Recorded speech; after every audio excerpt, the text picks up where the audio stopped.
Hi, Dr. Drake here. Some of the most common questions I get from parents of infants are about flat spots or cranial shape. Does it look like they need a helmet? Will it get better on its own? We tried tummy time, but they don't like it. Is that enough? Is it going to stay this way forever? With most parents having these questions, even if they haven't asked them out loud to a practitioner, the topic of plagiocephaly needs to be addressed. What are the causes? How can we get help before it's too late?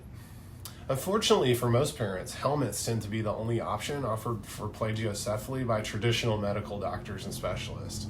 However, this approach does not get to the root cause of the problem, nor does it help with any mobility challenges. We will answer your questions about it all.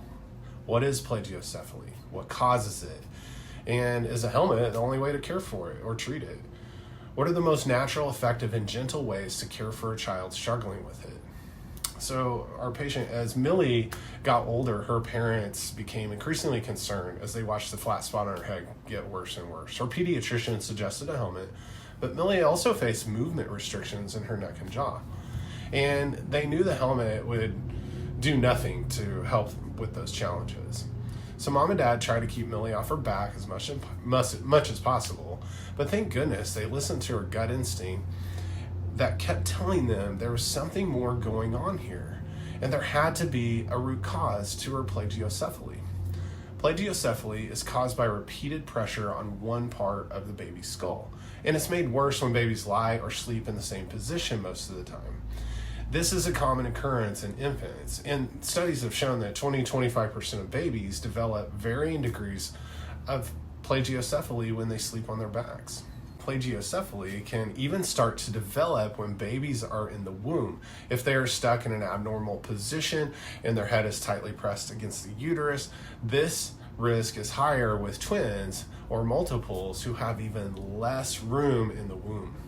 So plagiocephaly can also be talked about alongside muscular torticollis, which is a condition in an infant which causes stiff, stuck, and twisted neck where the child's head is continually bent to one side, making it difficult to turn and rotate their head and neck in both directions. So because of the neurological tension and restricted movement caused by torticollis, it often contributes or causes plagiocephaly in a big way.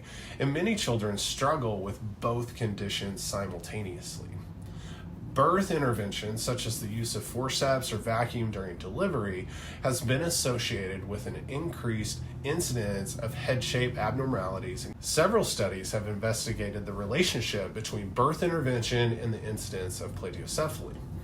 A systematic review and meta-analysis published in the Journal of Pediatric Rehabilitation Medicine in 2018 found that the use of forceps or vacuum during delivery was associated with a significantly increased risk of plagiocephaly. Symptoms of plagiocephaly are pretty straightforward and can include the following: a visible flat spot on the side of the baby's head or the whole backside. The baby usually has less hair on the flat side of the head. And like when you look down on top of a baby's head, you may see one ear kind of shifted forward on the flattened side. You may have an imbalance of the ears or the eyes or other kind of facial features.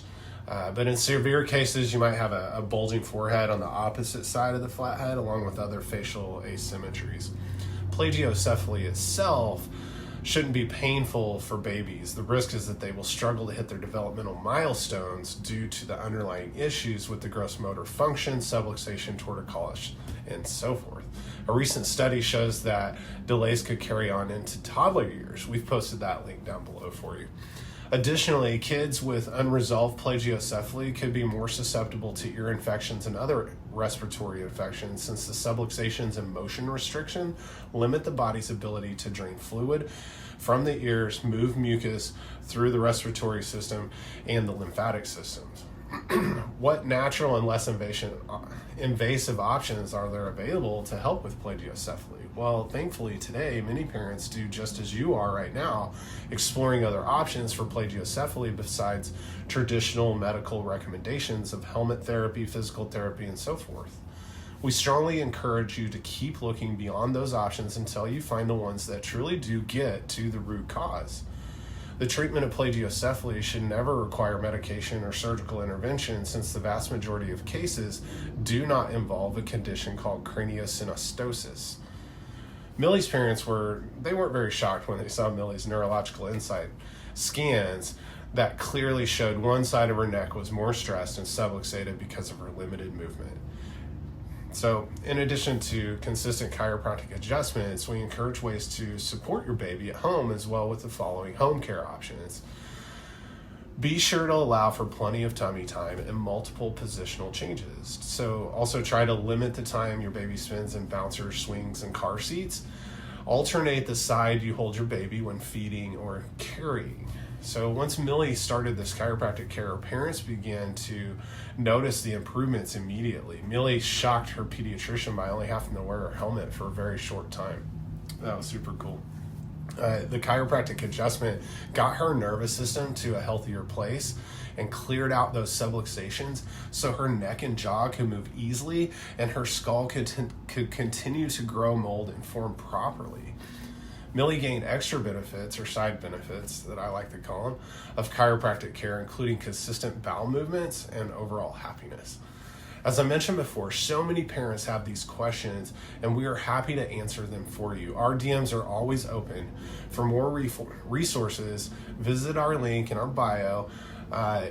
Also, if you know someone else that could use this, share it with them, families, parents, Facebook groups, anybody that could need us. Be sure to like and follow us for more, and we'll see you next time. Thanks.